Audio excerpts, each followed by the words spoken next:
Jāņa evaņģēlijas 3. nodaļa no 9. līdz 12. pantam. Mēs piecelsimies un kopīgi lasīsim. Nikodēms Jēzum jautāja, kā tas var notikt? Jēzus viņam atbildēja, tu esi Izraēla mācītājs, un tu to nezini?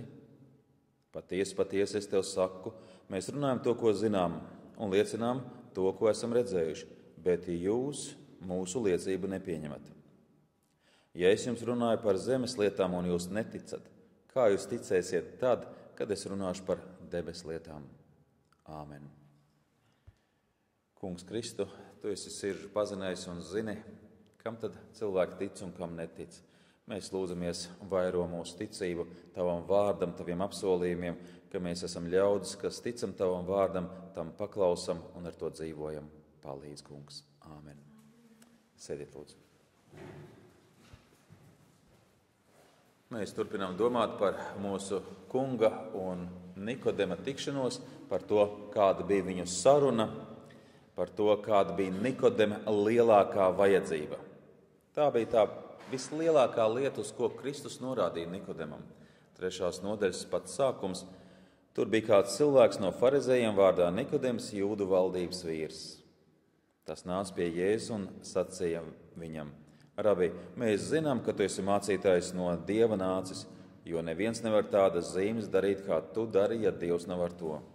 Jēzus atbildēja, patiesi, patiesi es tev saku, ja cilvēks nepiedzims no augšienes, neredzēt tam Dieva valstības. Nikodems bija vīrs jau gados.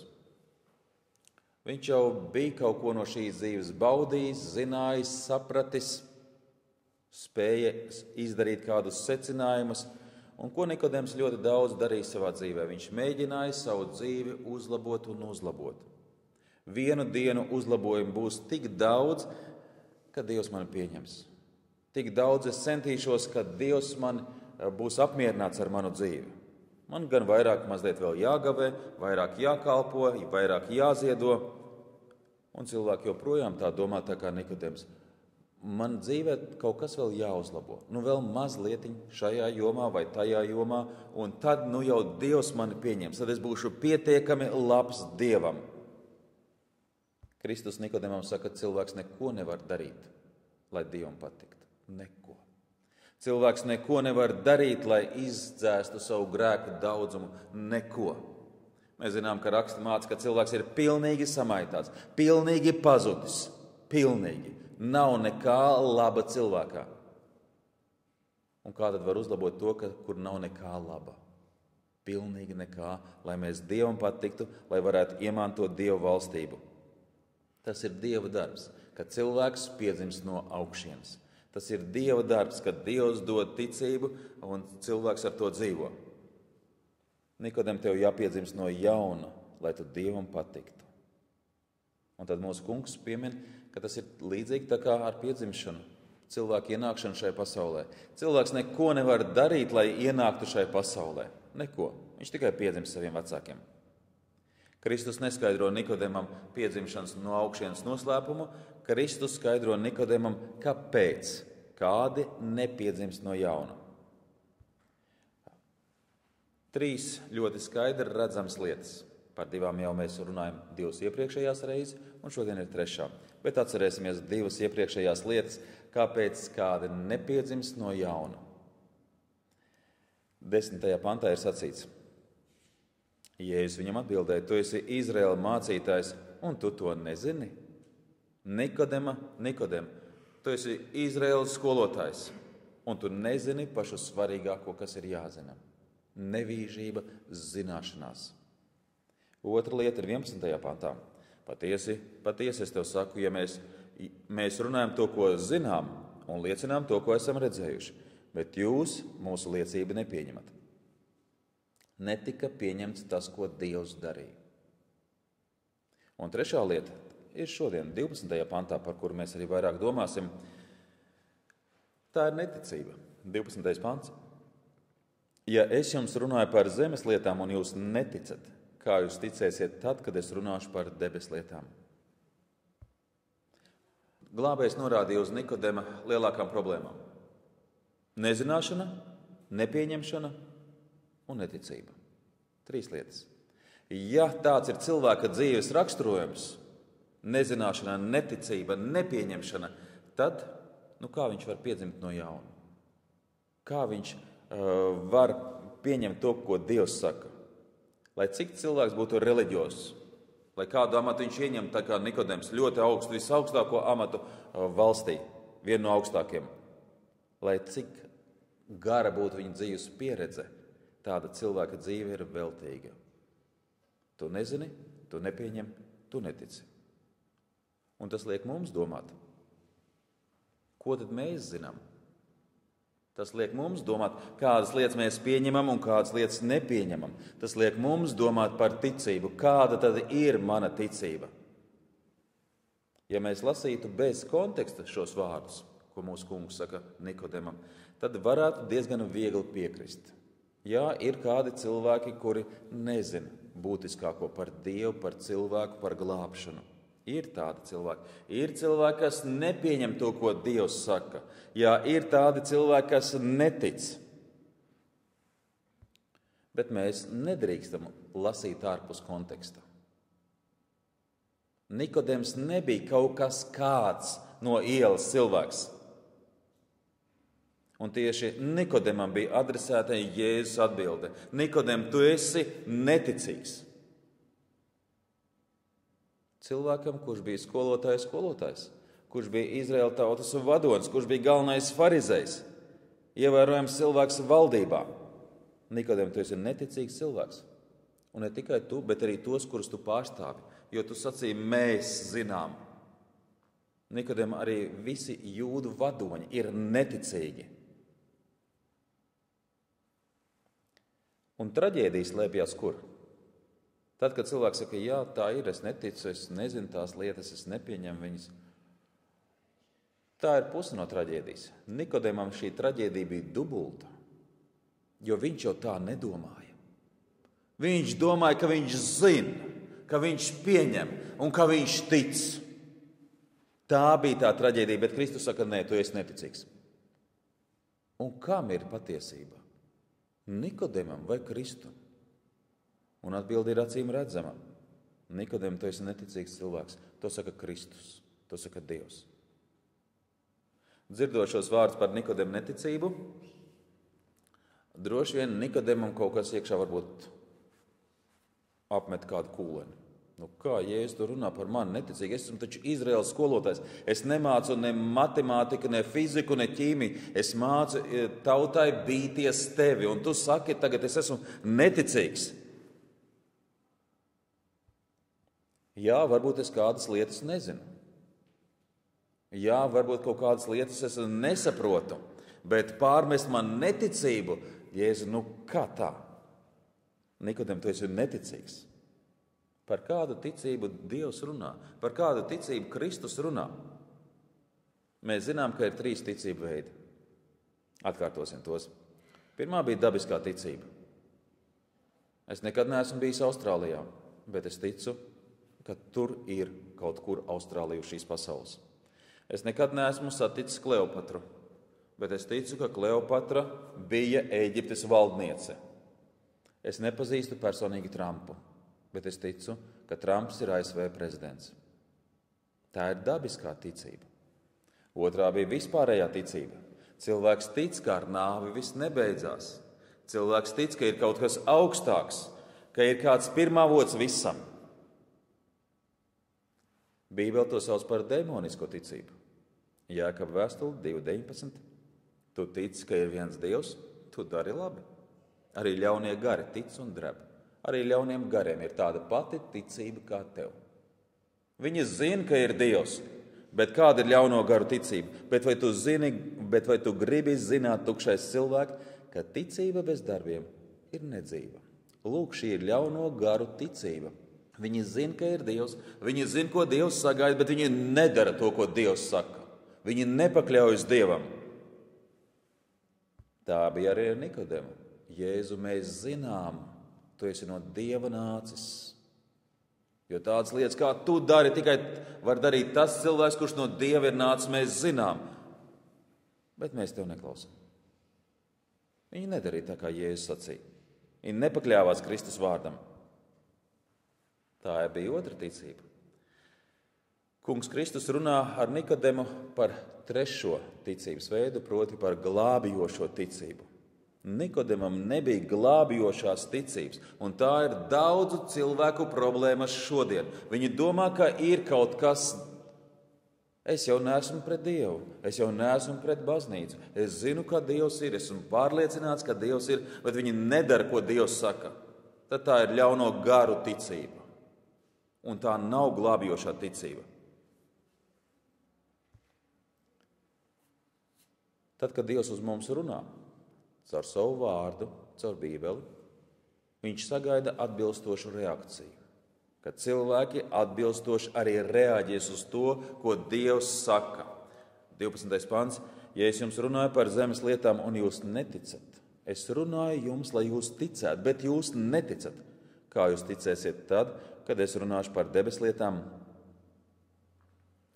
Kristus vārdi nav vēl viens viedoklis par kaut ko. Kristus viedoklis nav viens no daudziem viedokļiem. Kristus viedoklis ir Dieva viedoklis. Dieva viedoklis ir vienīgais pareizais. Un Dievs sagaida uz mums šādu veidu reakciju, ka mēs pieņemsim to, ko viņš saka.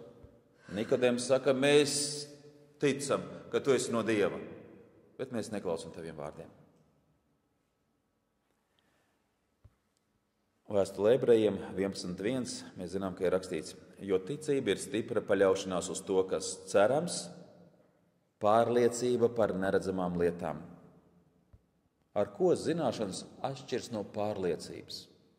Vai zināšanas un pārliecības nav viens un tas pats? Nē, nav. Pārliecība nosaka cilvēku rīcību, cilvēku lēmumus, cilvēku mērķus, cilvēku vērtības. Pārliecība ir tā, kas izdara izvēles. Tāds piemērs, labs spilgts piemērs ir Noā. Noā laika biedri zināja tieši to pašu, ko Noā zināja. Noā laika biedri zināja, ka viņi dara grēku. Viņi zināja to, ka Dievs ir dusmīgs Dievs, ka nāks Dieva sods. Viņiem bija šīs zināšanas, bet Noā bija pārliecība. Un viņš gatavojās, nāks Dieva dusmas. Es gatavošos tam. Un pārliecība lika viņam gatavoties tam, kas notiks. Pakļauties Dieva sacītajam. Pārliecība nosaka rīcību. Zināšanas nē. Nikodem, tev nav glābjošas ticības. Tev nav pārliecības. Ja cilvēkam nav pārliecības par to, ko Dievs saka, tad kā viņš iemantos debesu valstību? To nevar iemantot.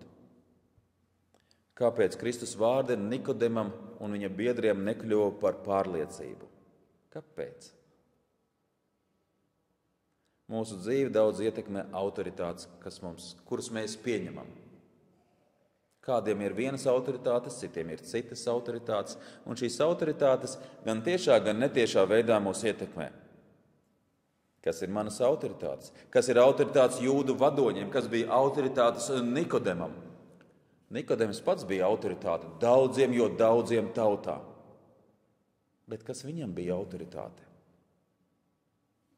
Jūdi sacīja, ka Jēzus nav viņa autoritāte. Mūzus ir autoritāte. Mēs zinām, Dievs ar viņu runāja. Mēs zinām, Dievs viņam deva savus vārdus. Dievs viņu vadīja. Dievs ar viņu piepildīja savus apsolījumus. Mūzus ir mūsu autoritāte. To deklarēja jūdu vadoņi. Jāņa evaņģēlijas 5.45. Nedomājiet, ka es jūs apsūdzēšu pie tēva.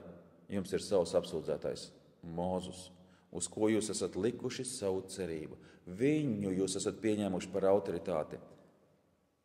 Teorētiski. 46. pāns. Jo, ja jūs ticētu Mūzum, jūs ticētu arī man, jo par mani viņš ir rakstījis. Bet, ja jūs neticat viņa rakstiem, kā jūs ticēsiet maniem vārdiem? Jūs sakat, ka jūsu autoritāte ir Mūzus, bet patiesībā nē. Jo par mani viņš rakstīja. Mūzus nebija viņu autoritāte, Kristus šajos vārdos pasaka. Svētie raksti nav viņu autoritāte. Ne Bībele, ne Mūzus nav autoritāte. Pārsteidzoši. Iedomājieties, tas ir Nikodems. Viņš lasīja Bībeli, viņš mācīja Bībeli. Bet Bībele tā arī nekļuva viņam par autoritāti. Mums ir Bībeles, mēs lasām. Mēs par to domājam, vai Bībele ir mana autoritāte. Mēs arī, protams, citēt Bībeli citiem, citēt Bībeli arī paši sev, bet vai tā ir autoritāte? Pārsteidzoši, ka lielai daļai, kas sevi sauc par kristiešiem, Bībele nav autoritāte. Kāds mūsu kaimiņu zemes, nesaukšu vārdā, kuras kaimiņu zemes bīskaps, ļoti liels konfesijas vadonis, sacīja tā: Bībele nav Dieva vārds, Kristus nav Dieva dēls un viņš nav augšām cēlies. Tad, kad es to dzirdēju pirmo reizi, es domāju, tas ir ļoti neveiksmīgs joks. Ļoti. Bet to man pastāstīja tās konfesijas mācītāji. Kas to dzirdēja? Un tas ir bīskaps. Vai tur ir glābjošā ticība? No tādas konfesijas jāmok, cik vien ātri ir iespējams. Bet atgriezīsimies pie Nikodema. Ja Mūzus nav viņa autoritāte, ja Bībele nav viņa autoritāte, kas ir viņa autoritāte? Kas ir neticīgam cilvēkam autoritāte? Šad tad tiek piesaukt kāda liela vārdi, bet pamatā vislielākā autoritāte neticīgam cilvēkam ir viņš pats. Tas nāk no Ēdens laikiem. Vēlreiz lasīsim šos pantus. 1. Mūzes grāmata, 3. nodaļa, no 4. panta. Tad čūska teica sievai, jūs mirt nemirsiet, bet Dievs zina, ka tanī dienā, kad jūs no tā ēdīsiet, jūsu acis atvērsies un jūs būsiet kā Dievs, zinādami labu un ļaunu. Jūs būsiet augstākā autoritāte, paši sev.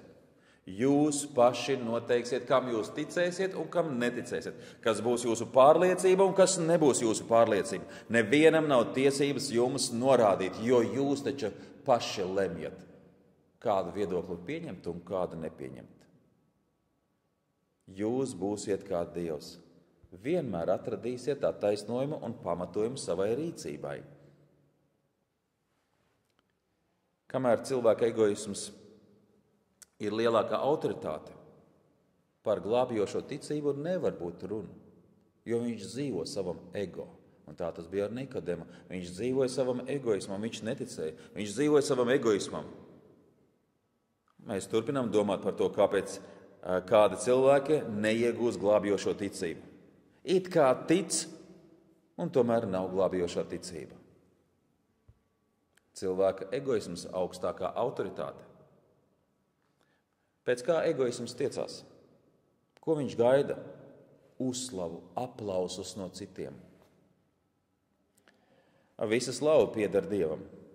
Visa. Bet neticīgais vēlas būt kā Dievs. Viņš vēlas saņemt slavu, kas pienākas Dievam. Neticīgajiem ir pretenzijas. Es esmu kaut ko paveicis. Es esmu kaut kas. Es sagaidu atzinību no cilvēkiem, uzmanību.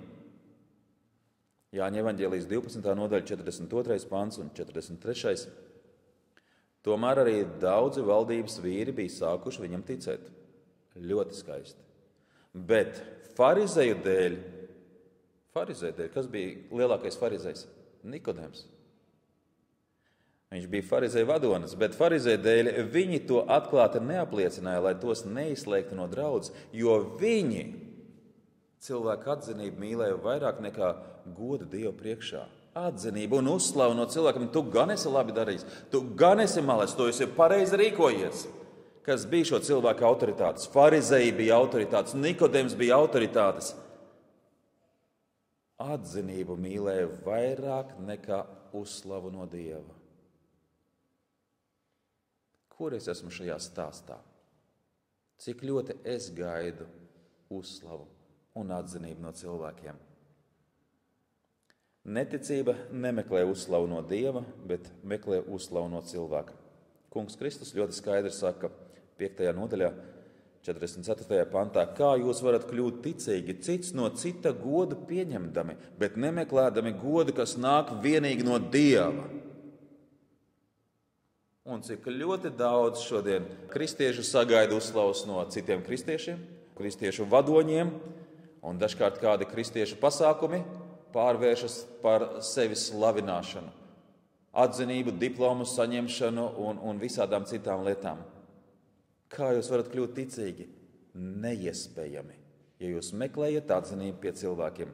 Jo dzīves centrā ir ego, kurš prasa ko? Pabaro mani.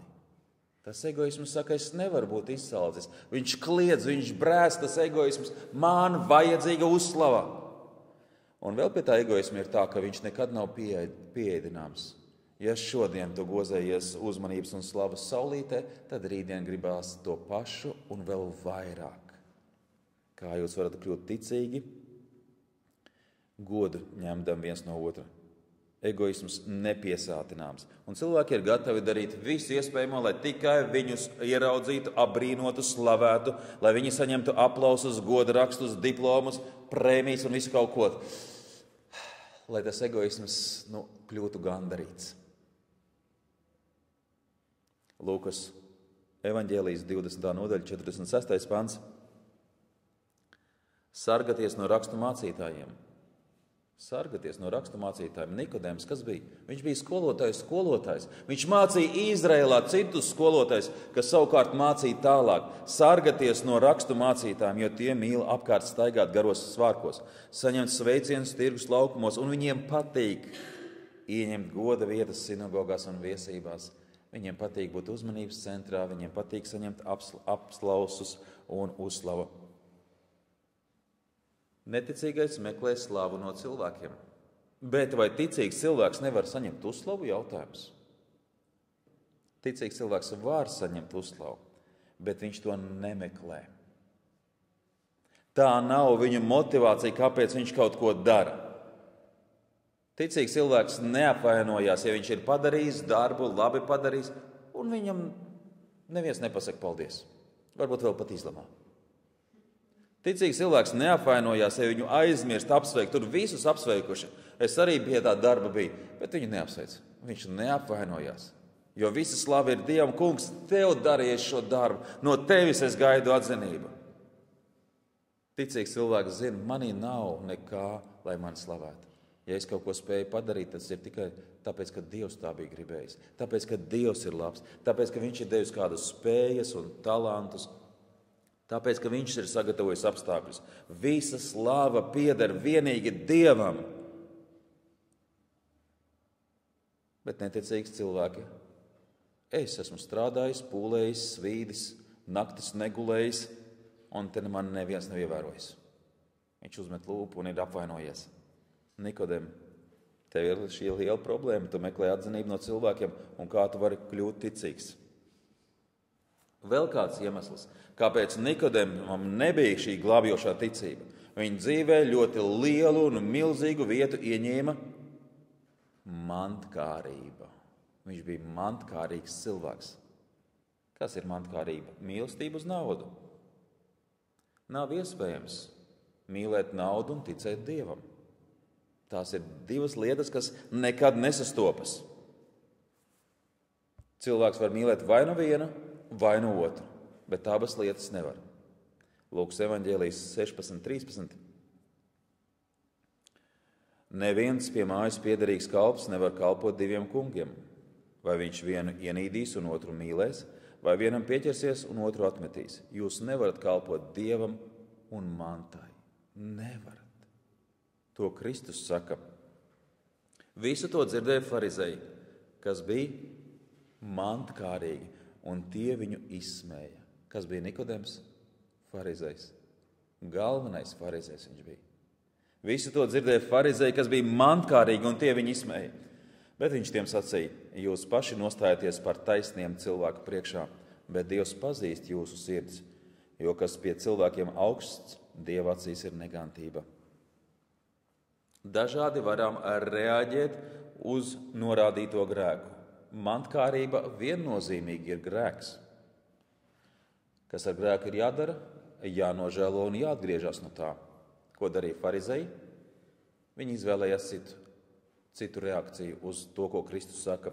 Viņi izvēlējās pasmieties par to. Jēzu, tu jau tāds naivs, tu jau nesaproti, kā dzīvot šajā pasaulē.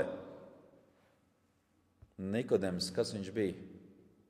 Ļoti bagāts cilvēks. 3. bagātākais cilvēks Jeruzalemē. Droši vien farizēji Jēzum sacīja, mēs nepielūdzam naudu, Jēzu. Mēs naudu tikai lietojam. Mums nauda ir vajadzīga dzīvei. Neviens jau to neapstrīd, ka nauda vajadzīga dzīvei. Neviens. Bet ļoti skaidri var redzēt, ka cilvēki mīl naudu. Ka viņi to vienu vai otru lietu dara naudas dēļ. Bagātības viltība. Viņa dod ilūziju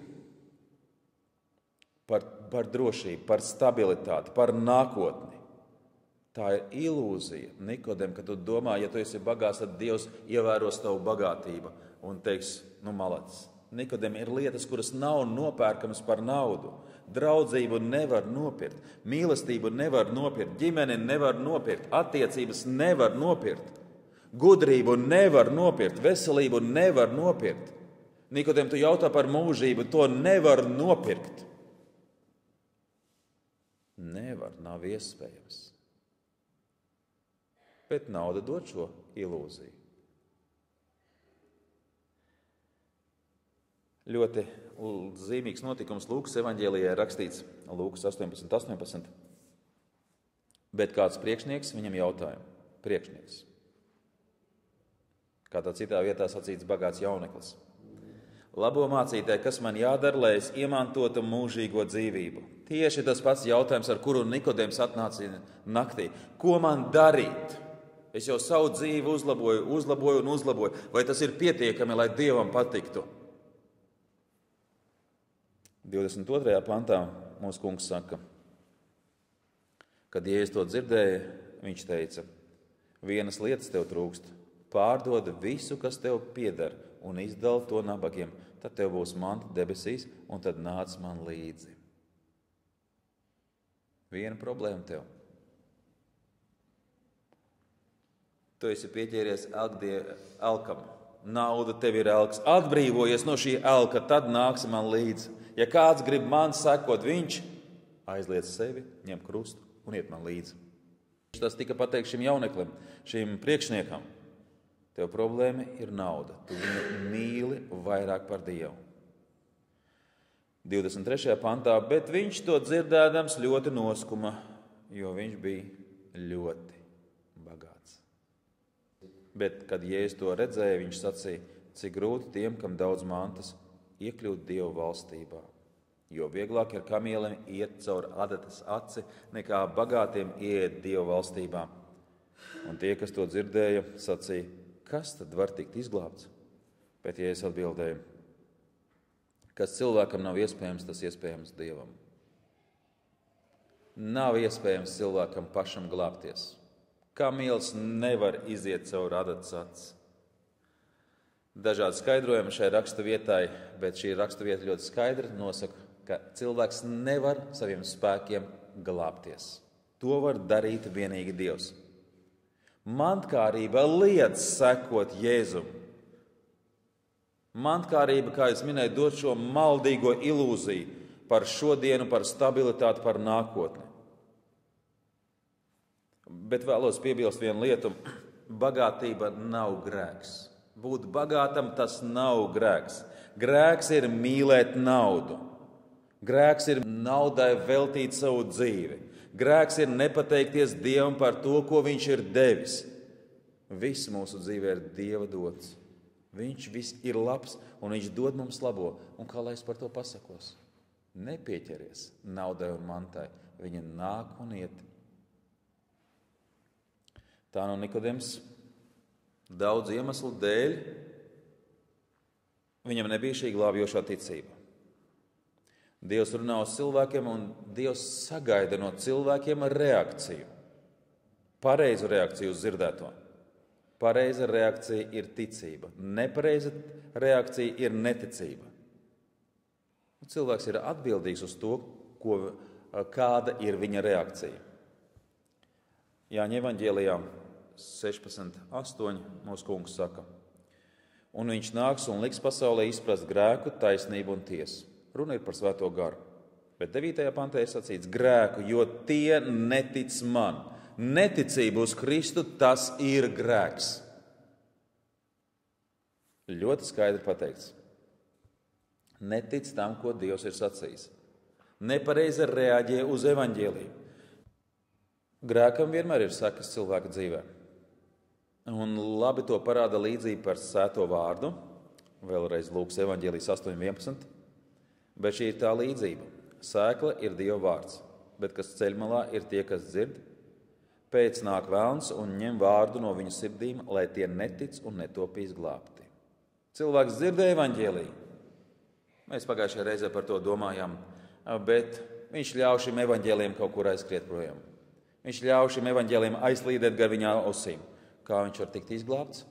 Nekādīgi. Nepareiza reakcija. Bet kas uz akmens ir tie, kas vārdu dzird, ka tie to uzņem ar prieku, bet tiem nav saknes. Mazu brīdi tie tic un pārbaudīšanas laikā tie atkāpjās. Nepareiza reakcija uz evaņģēliju.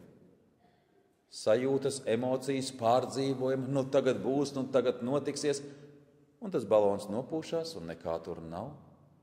Un atkāpšanās, un tāds cilvēks nekad nav bijis ticīgs, bet tikai emocionāls. Trešais, bet kas starp pēkšņiem ir tie, kas to dzird, un tomēr noiet un iegrimst rūpēs, un bagātības un pasaules kārībās un noslāpst, un nenes nekādus augļus. Koks pazīstams no augļiem. Dzird, bet reakcija ir pilnīgi citāda. Dzird, bet dara pēc sava prāta. Dzird, bet nepakļaujas evaņģēlijam. Nepakļaujas tam, ko Dievs saka. Un kāda dzīve? Nekāda augļa. Un skatoties uz šiem 3 cilvēku veidiem, varam sacīt samocītas, nelaimīgas dzīves. Veltīgi nodzīvotas dzīves. Dzīve bez Dieva ir dzīve bez jēgas. Tā ir viena daļa no sekām, neticības sekām. Lielākas sekas būs mūžībā. Atklāsmes grāmata mums atklāja 8.8. Bet bailīgajiem, neticīgajiem, apgānītājiem, slepkavām, netikļiem, burviem, elku kalpiem un visiem melkuļiem būs sava daļa degošā sēra uguns jūrā. Tā ir otrā nāve. Neticīgajiem. Nikodemam par to bija jādomā. Domāju, ka ir ticība, bet izrādās, ka nekā. Mūžīga pazušana. Nepareiza attieksme pret to, ko Dievs sacīja. Nepareiza attieksme pret evaņģēliju. Tas šajā dzīvē parāda, ka dzīve ir veltīgi nodzīvota un mūžībā tā ir pazušana. Tas bija brīdinošs vārds Nikodemam, tas ir brīdinošs vārds mums katram.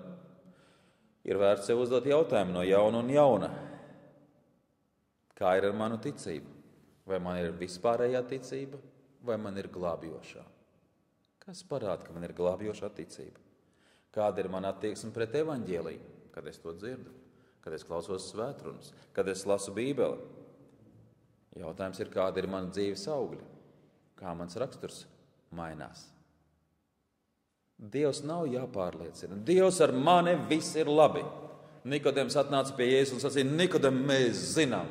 Mums ir tādas zināšanas par tevi, tik pozitīvas domas. Dievs ar mani viss ir kārtībā. Un ko Jēzus saka? Nikodem, tu esi neticīgs cilvēks. Dievs ļauj mums piedzīvot dažādas situācijas, lai mēs ieraugam savu sirds stāvokli, lai mēs ieraugam savu neticību. Daudziem būs jādzird vārdi, kuri rakstīti Mateja evaņģēlijā 7.23. Un tad es tiem apliecināšu, es jūs nekad neesmu pazinis, ejiet nos no manis jūs, ļauna darītāji. Nekad. Ārēji bija reliģiozi, pompozi, mācīja citus, bija pārliecināti par savu taisnību, bet Dieva taisnībai nav pakļaujušies. Ko darīt, ja dziļi sirdī saprotu, ka kaut kas nav kārtībā ar manu ticību? It kā ticu, bet kaut kā ne līdz galam. It kā ticu, bet lēmumus pieņem balstoties uz kaut ko citu, nevis Bībeli. It kā lasu, it kā kalpoju, it kā liecinu, it kā Dievu meklēju, bet vienmēr kaut kas pietrūkst. Tad ir jāsauc uz Dievu, kā sauca izmisušais vīrs no Marka evaņģēlija 9:23. Bet Jēzus uz to sacīja: Tu saki, ja tu spēj, kaut tu varētu ticēt. Tas visu spēj, kas tic. Un tūdaļ tā bērna tēvs brēc un sacīja: Es ticu, palīdzi manai neticībai. Palīdz, Kungs. Āmen.